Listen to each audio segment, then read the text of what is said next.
오늘 예배에 나오신 여러분 주님의 이름으로 환영하고 축복합니다. 네, 저는 지금 목회자 자녀 세미나 둘째 날을 끝났고 이제 셋째 날 새벽이 되었습니다.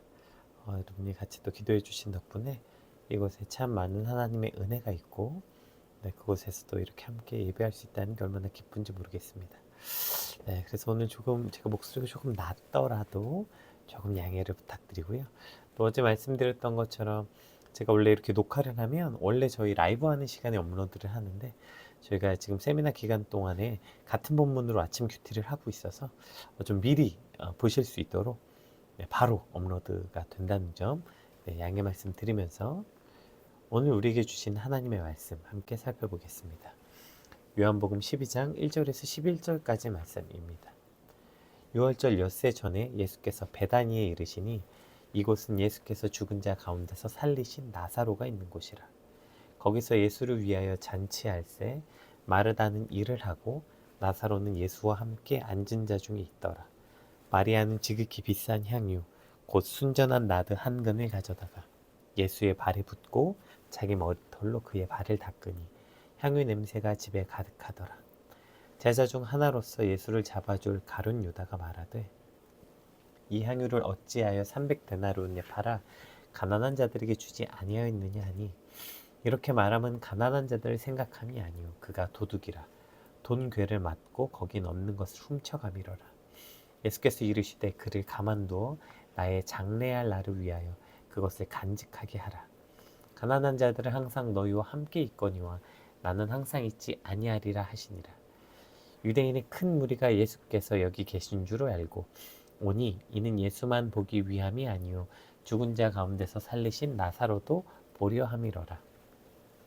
대제사장들이 나사로까지 죽이려고 모의하니 나사로 때문에 많은 유대인이 가서 예수를 믿음이러라. 아멘. 오늘 본문의 배경은 이제 예수님을 위한 잔칫집에서 일어난 사건이 이제 오늘 본문의 배경이에요. 우리가 계속 살펴봤던 것처럼 나사로, 죽었던 나사로가 다시 살아난 것에 대한 기쁨으로 인해서 베다니에서 잔치가 벌어진 것입니다. 우리 본문 1절, 2절 한번 같이 읽어볼게요. 유월절 엿새 전에 예수께서 베다니에 이르시니 이곳은 예수께서 죽은 자 가운데서 살리신 나사로가 있는 곳이라. 거기서 예수를 위하여 잔치할새 마르다는 일을 하고 나사로는 예수와 함께 앉은 자 중에 있더라. 이제 요 1, 2절 잔치가 벌어졌고 마르다는 일을 하고 나사로는 예수와 함께 앉아 있더라. 이걸 그냥 읽으면 어떠한 단순한 묘사처럼 느껴지죠. 여러분 이것이 그냥 묘사가 아니라 우리에게 너무나도 큰 감동인 이유가 뭡니까? 바로 지금 예수님 곁에 앉은 자 중에 나사로가 있다는 거예요. 이 나사로 뭐예요? 네, 죽은 자였잖아요. 심지어 그가 죽은 지 며칠이나 돼서 이미 부패가 시작돼서 냄새가 나기 시작했던 그런 상태의 나사로가 지금은 완전히 회복되고 살아나서 예수님 곁에 앉아서 함께 이 잔치에 앉아 있다는 거예요. 우리가 이것을 안다면 이 장면이 얼마나 감동적입니까? 이 딱 2절 나사로가 예수님 발 앞에 있더라. 이 한마디가 얼마나 큰 감동일 수밖에 없습니까? 그리고 이 말씀이 이것을 읽는 우리에게 얼마나 큰 소망이 되는 말씀입니까?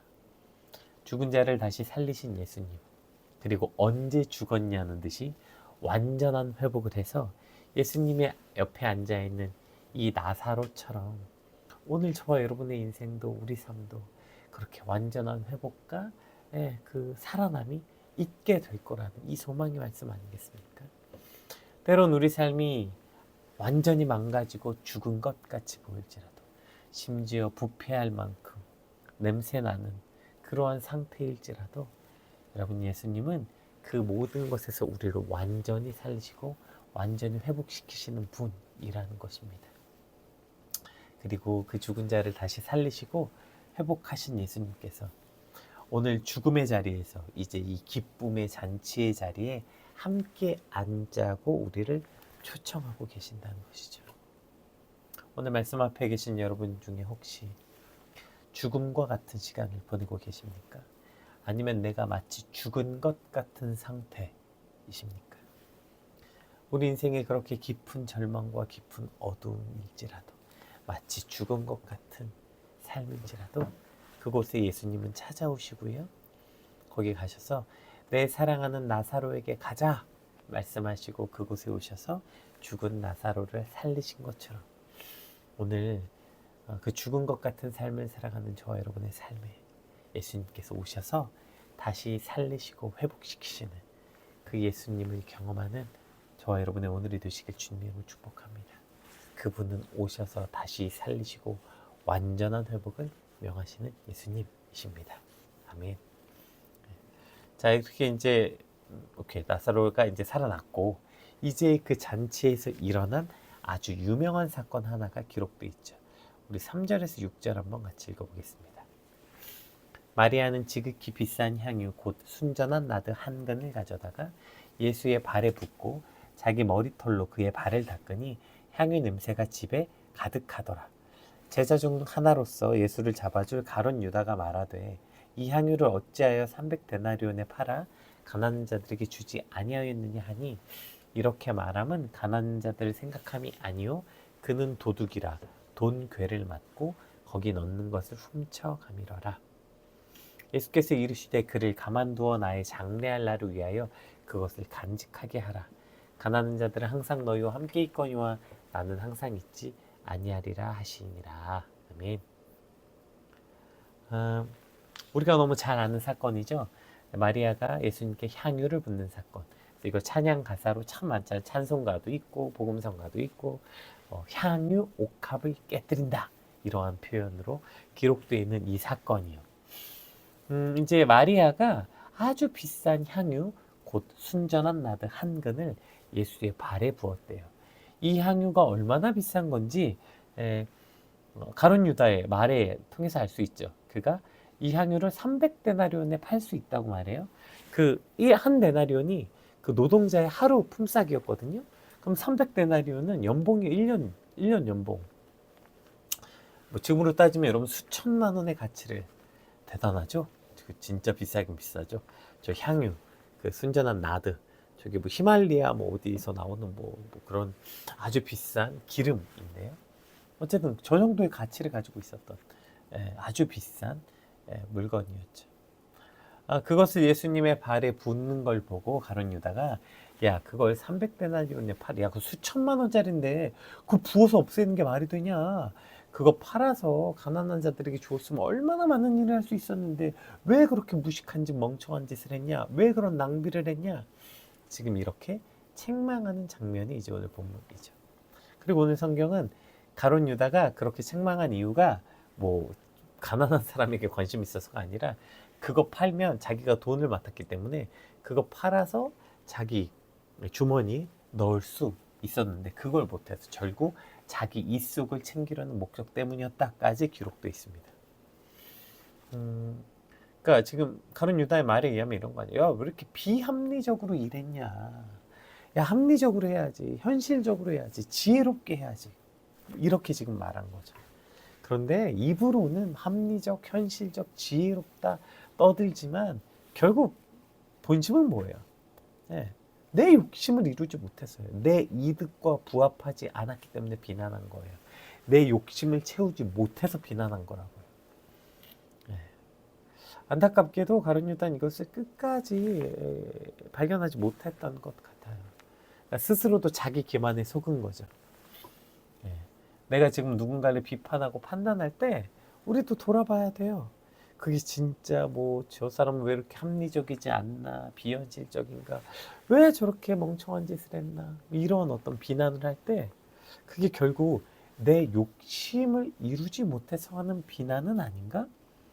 이런 생각을 해야 돼요. 왜 어떤 사람이 이런 거 있잖아요. 일하는 거 보고, 야, 너 왜 이렇게 일을 답답하게 해? 사실 그가 답답하게 하는 게 아니라 그가 옳게 하고 있는 걸 수도 있는데, 다만 내가 그렇게 하는 게 내 마음에 안 드는 거죠. 내 욕심, 빨리 해야 되는 어떤, 아니면 내가 해야 되는 어떠한 일 때 방해가 된다. 즉 내 입속에 맞지 않기 때문에 그를 비난하는 우리의 모습들이 있는 거 아닙니까? 특히 교회 안에서 주일을 한다고 말하면서도 이런 경우를 진짜 많이 보게 되는 것 같아요. 뭐 이런 거 있잖아요. 교회가 공평해야 되는데 공평하지가 않다. 왜 저 부서는 저렇게 주고 우리는 이렇게 주냐. 여러분, 공평하지 않다고 말하지만 결국 뭐예요? 내가 더 갖지 못하는 거, 내가 속한 곳에 뭔가 더 갖지 못한 것에 대한 내 욕심이 결국 채워지지 않았기 때문에 저런 비난을 하는 거라고요. 내 욕심 채워지지 않는 게 싫어서 교회가 공평하지 않다, 뭐 이런 얘기를 하는 거죠. 특히 이제 교회 건축할 때 보면 그런 일 많이 있는데, 뭐 있잖아요. 뭐 교회 건축할 때 보면 바깥의 외관, 실내 인테리어, 장비, 이제 교회가 돈을 써야 될 때가 굉장히 많아요. 그러면 그거 건축할 때 뭐 그런 싸움이 일어나요. 꼭 교회 바닥을 대리석으로 해야 되냐, 꼭 그 장비를 사야 되냐. 그거 가지고 차라리 선한 데 쓰면 되는데 왜 교회가 그렇게 그런 쓸데없는 데 돈을 쓰고. 늘 이제 공동회의 같은 거 하면 그런 딴지 거시는 분들이 꼭 있죠. 교회가 선한 일을 해야지 왜 그런 쓸데없는 데 돈을 썼냐. 여러분, 그런 지적하시는 분들 제가 보면 평소에 진짜 선한 일에 관심을 가진 적을 한 번도 본 적이 없어요. 별로 선한 일에 관심도 없어요, 평소에는. 근데 그냥 그 돈이 내가 속한 곳에 이득이 안 되는 거예요. 내가 원하지 않는 곳에 쓰이는 게 싫은 거예요. 결국 자기중심적인 욕심과 욕망으로부터 사실은 그러한 비난이 시작되고 있는지 먼저 돌아볼 수 있어야 되죠. 합리성이라는 가면 아래에 있는데 욕망, 공평이라는 가면 아래 숨어 있는데 욕심. 사실 비난받아야 된다면 그 비난은 내 욕심이 비난받아야지 상대방이 비난받아야 되는 것이 아닌 것이죠.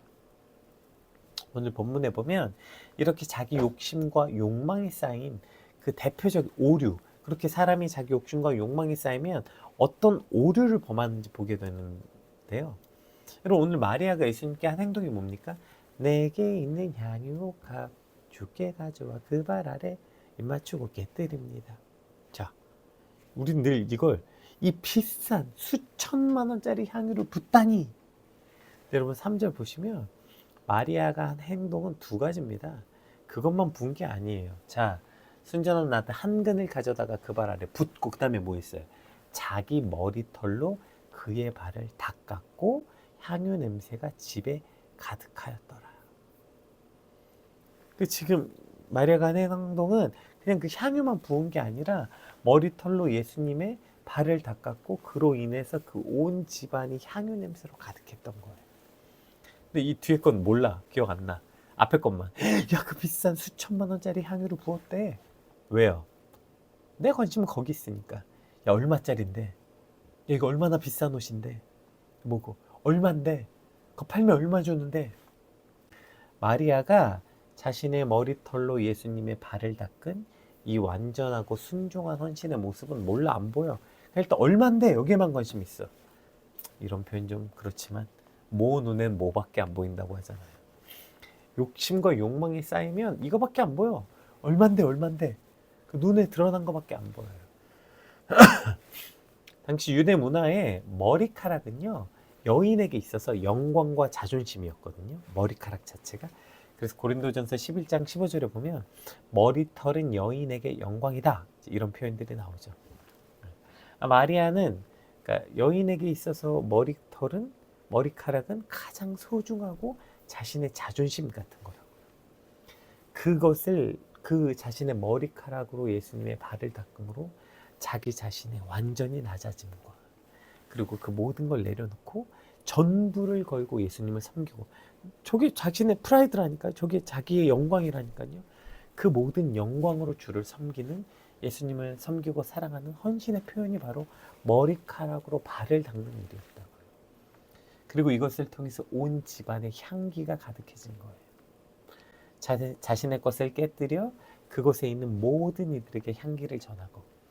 그래서 여러분, 그 향기를 맡은 사람들이 뭘 기억했을까요? 이 날의 잔치, 이 잔치가 뭘 위한 잔치라고요? 예수님을 위한 잔치라고 써있잖아요. 그러니까 그날 거기 참석했던 사람은 이 여러분 이게 얼마나 비싼 거였어요. 사람들이 살면서 이 향기를 이렇게 맡아볼 경험이 얼마나 있었겠어요. 게다가 바로 눈앞에서 그게 깨졌으니 얼마나 그 향기가 진동을 하고 각인됐겠냐고요. 그럼 그들에겐 그 냄새를 맡으면 뭐가 떠올라요? 예수님을 위한 잔치가 떠오르는 거예요.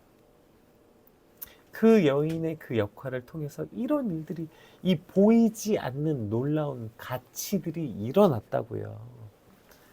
그러니까 지금 이 여인은 단순히 비싼 향유를 붓는 일만 한 게 아니라 그것을 통해서 자신의 머리카락으로 예수님의 발을 닦음으로 자신의 모든 명예와 자존심을 걸고 예수님을 섬기는 그 보이지 않는 가치, 그 여인의 사랑하는 헌신의 마음이 보이고요.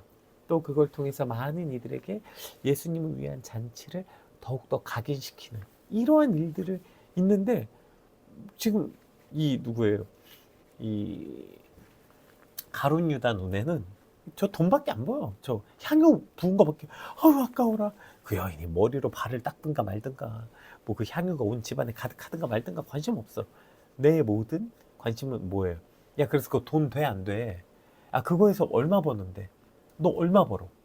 직장 갔다 그러면 얼마 버는데? 다 돈. 그거 하면 성공해 못해? 비전이 있어 없어? 그 앞으로 벌어먹고 살 수 있어 없어? 눈에 보이는 세속적 가치만 매이게 돼버려. 어떻게 되면 욕망과 욕심에 눈이 가려지면, 욕망과 욕심에 사로잡혀버리면 그렇게 돼. 게다가 비겁하기까지 자기 자신마저 속여요. 마치 내가 내 욕망과 욕심 때문에 그런 말을 하는 게 아니라 내가 굉장히 합리적인 지적을 하는 거다 라고 스스로 비겁해 자기 기만에 빠지기까지 되는 거죠. 오늘 우리가 이 아침에 간절히 소망하는 것, 주님, 내 마음이 욕심과 욕망으로 눈이 어두워져서 봐야 할 것은 보지 못하고 보지 말아야 할 것만 보는 어리석은 삶에서 깨어나게 해주십시오. 간절히 소망하는 이 아침이 되시길 주님으로 축복합니다. 욕망으로 어두워지면 봐야 할 것, 그 예수님을 향한 헌신과 사랑과 그 내 것을 깨뜨려 다른 사람들을 섬기는 이 가치 있어야 되는, 이 가치 있는 건 또 못 보게 되고, 보지 않아도 되는 거, 돈, 명예, 인기, 이런 것에 매이게 된다고. 오늘 이런 욕심과 욕망으로 눈이 어두워지지 않게 되길 주님으로 축복합니다. 오늘 이 말씀이 저 여러분의 어두워진 눈이 깨끗해지고 뜨게 되는 아침이 되길 소망합니다. 그러면 이제 우리도 이것을 통해서 무엇에 가치를 두게 되는지 볼 수 있어요. 이 보이지 않는 영적인 가치에 눈뜬 이들의 모습이 이제 오늘 이 마리아의 모습이었다면, 그 정반대로 어리석은 욕망에 사로잡힌 이들, 그들이 미워하는 사람의 이야기로 끝이 나거든요, 오늘 본문은. 자, 이제 그렇게 막 눈이 어두워진 이들에 대한 이야기가 나와요. 그리고 이제 가룟 유다뿐 아니라 그 뒤에도 나옵니다. 이제 우리 9절에서 11절 한번 볼까요? 가룟 유다랑 똑같은 사람들이 나오죠. 유대인들의 큰 무리가 예수께 여기 계신 줄 알고 오니 이는 예수만 보기 위함이 아니요 죽은 자 가운데 살리신 나사로도 보려 함이러라. 나사로를 보러 왔다고? 왜 보러 왔냐면 대제사장들이 나사로까지 죽이려고 모의하니 나사로 때문에 많은 유대인이 가서 예수를 믿음이러라. 오늘 이 자기 욕심과 욕망에 사로잡힌 가룟 유다 말고 또 다른 그룹, 저 대제사장들이 이제 오늘 예수님, 여기 큰 무리가 있으니까 예수님이 여기 있는 줄 알고 왔는데 예수님 보러 온 건 아니래. 예수님만 보러 온 건 아니고 누구 보러 왔대요? 나사로 보러 왔대. 나사로 왜 보러 왔지? 왜냐하면 나사로가 증인인 거예요. 대제사장들은 예수를 부정하고 싶어. 근데 나사로가 살아 숨쉬고 있는 한 부정할 길이 없어요. 왜요? 죽은 나사로가 살아났다는 것 자체가 예수님이 메시아라는 가장 확실한 증거였기 때문이에요. 그럼 제일 간단한 방법 뭐예요? 증거를 없애면 돼. 그래서 나사로까지 죽이려는 거예요. 그러니까 나사로를 죽이는 것이 예수님의 존재와 능력을 부인하는 유일한 방법이었던 거죠. 그럼 이걸 뒤집어 볼까요? 그럼 나사로는 어떤 삶이었다는 거예요? 나사로의 삶이 바로 곧 예수 그리스도에 대한 증거였다는 거예요. 놀랍지 않아요? 그러니까 나사로 한 사람 살아난 게 문제가 아니라 죽었던 나사로가 혼자 살아난 문제가 아니라 그렇게 해서 우리가 살아나잖아요. 나사로가 살아났잖아요. 그럼 어떻게 되냐면 내 존재 자체가 바로 예수님의 증거가 된다는 거예요. 여러분 이것을 우리가 증인된 삶이라고 말하는 거예요. 증인된 삶이 뭐냐면 나가가지고 여러분 예수 믿으세요. 뭐 예수 천당 불신족 아니고 뭐가 증기된 삶이에요? 죽었다 살아난 내 삶 자체가 증거가 된다니까요. 여러분 우리 삶에 이것보다 더 큰 영광스러운 일이 어디 있어요? 너무 멋있지 않습니까? 나 같은 삶이 증거라고? 예, 저와 여러분이 바로 증거된 삶을 사는 거예요. 예수님이 우리 삶에 행하신 변화와 회복, 은혜의 흔적들이 다른 사람들로 하여금 부인할 수 없는 증거가 되는 거예요. 지금 이 대제사장들의 나사로를 죽이려는 이유, 나사로 자체가 그냥 예수님이 메시아라는 증거였던 것처럼 오늘 저와 여러분의 죽었다 살아난 그 삶 자체가 예수님의 증거가 되길 주님으로 축복합니다. 우리 삶이 완전히 회복되고 변화된 삶을 살아갈 때 너를 보니까 세상에 예수님을 부인할 길이 없구나. 바로 우리의 삶이 예수님의 살아계심의 가장 강력한 증거가 되는 삶이 되시길 주님의 이름으로 축복합니다. 자, 근데 그렇게 증거가 되는 삶이 여러분 이것보다 영광스러운 삶이 어딨냐고 우리가 나눴죠. 그러나 동시에 그 증거가 되는 삶은 영광스러운 삶인 동시에 반드시 대가가 따라오는데 그 대가가 뭐예요? 미움이죠. 네. 저와 여러분의 삶이 나사로처럼 우리 삶을 통해 예수님이 드러나게 될 때 세상은 그 증거를 없애려고 시도한다니까요. 네. 그래서 그 증거를 없애려고 미워하고 공격하고 비난하고 오해받게 하고 이렇게 한다고요. 내 삶이 증거가 될 때 당연스럽게 따라오는 일들이 이런 거구나. 사람들이 나를 죽이려고 하고 미워하는 일을 하는 거구나. 여러분 이런 일이 일어날 때 우리가 반드시 기억해야 되는 거. 마태복음 5장 11절 12절 한번 읽어볼게요. 나로 말미암아 너희를 욕하고 박해하고 거짓으로 너희를 거슬러 모든 악한 말을 할 때에는 너희에게 복이 있나니 기뻐하고 즐거워하라. 하늘에서 너희의 상이 큼이라. 너희 전에 있던 선지자들도 이같이 박해하였느니라. 아멘.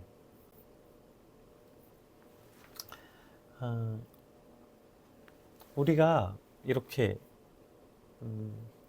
증거된 삶을 살잖아요. 그러면 이런 일이 일어난다는 거예요. 세상이 너희를 미워한대. 너를 욕하고 박해하고 거짓으로 막 악한 말을 한대요. 그때 어떻게 해요? 기뻐하래요. 기뻐하래. 왜냐하면 너희 상이 크고 너희 전에 있던 선지자들도 다 이같이 박해받았다 말하고 있어요. 그러니까 결국 우리가 증거된 삶을 살면 세상이 우리를 욕하고 박해하고 미워할 텐데 그때 어떻게 해요? 기뻐하래요. 왜요? 이게 믿음의 길이다. 너희 잘 가고 있다. 그 길이 맞다. 이런 뜻이래요. 아니 내가 어떻게 예수 믿었는데 이제 간신히 살아났는데 또 죽음의 위협 앞이에요? 이럴 거면 날 왜 살리셨어요?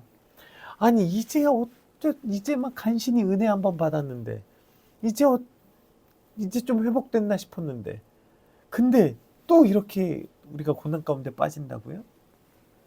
세상에 이렇게 미움을 받는다고요? 그럼 그것 때문에 절망하고 낙심하지 마세요.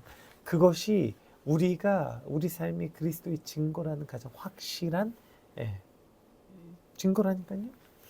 내가 예수 믿고 은혜 받고 그러면 어떻게 해요? 세상이 나를 죽이려고 하는데 그때 깨닫는 거. 내가 받은 은혜 진짜구나. 나 잘 가고 있구나. 깨닫는 거예요. 여러분 혹시 레슬링 하시는 유도도 그런가? 레슬링이 주로 많이 나타나는데 만두기 아시죠? 여기 요 귓부분 이렇게 만두같이 여기가 이렇게 주름이 이렇게 펴져가지고 이렇게 두꺼운 귀 만두기라고 하잖아요. 그 만두기 보면 무슨 생각하세요? 뭐 징그럽고 뭐 싫어 보일 수도 있겠지만 여러분 그게 그 상징이잖아. 저 사람 운동하는 사람이구나. 특히 레슬링 하는 사람들에게 만두기는 상징이에요. 야, 너 레슬링 한 지가 몇 년인데 너 아직도 만두기가 안 됐어. 이 말은 뭐예요? 너 제대로 운동 안 했어? 이런 뜻 아닙니까? 야, 수십 년을 레슬링 했는데 귀가 너무 예뻐. 그게 이상한 거죠. 이거 오히려, 야, 너 왜 귀가 멀쩡해? 레슬링 하는 애가 귀가 왜 멀쩡해? 뒤집어 볼까요? 야, 너 예수 믿는데 왜 멀쩡해? 야, 예수 믿는데 왜 세상이 널 안 미워해? 이게 이상한 거예요. 우리가 예수를 믿었고 우리 삶에 예수님이 증거가 되었는데 내 삶 자체가 예수 그리스도의 증거인데 근데 세상이 날 안 미워해? 그게 이상한 거 그게. 믿음의 선지자들도 다 그런 길을 갔다. 그런 길을 가지 않는 길 같은 건 없다. 세상에 나를 미워한 걸 기억해라. 예수님 말씀하신 거죠.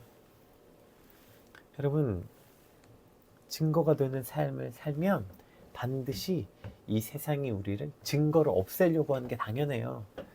우리가 없어져야 예수님이 안전해지니까 증거 없애려고 해요.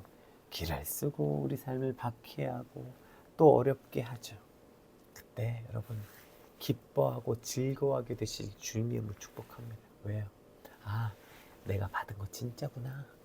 아, 나 지금 가는 길이 진짜구나. 여러분 이것을 깨닫게 되시길 주님의 이름으로 축복합니다. 아, 믿음의 선진들도 다 그렇게 갔구나. 아, 나 잘 가고 있는 거구나. 감사합니다, 주님. 아, 저 잘 가고 있는 거군요. 오히려 세상의 핍박과 박해가 우리가 오히려 잘 가고 있다는 확실한 증거로서 붙잡고 살아가게 되시길 주님의 이름으로 축복합니다. 오늘 우리 삶에 있는 증거들, 내 삶 자체가 그리스도의 증거가 되게 하시고 박해와 미움이 내가 잘 가고 있다는 것의 증거가 되게 하시고 그래서 내 삶이 우리 삶에 예수 그리스도의 증거가 차고 넘치는 삶이 되게 해달라고 우리 받은 말씀 놓고 함께 같이 기도하겠습니다. 기도합시다.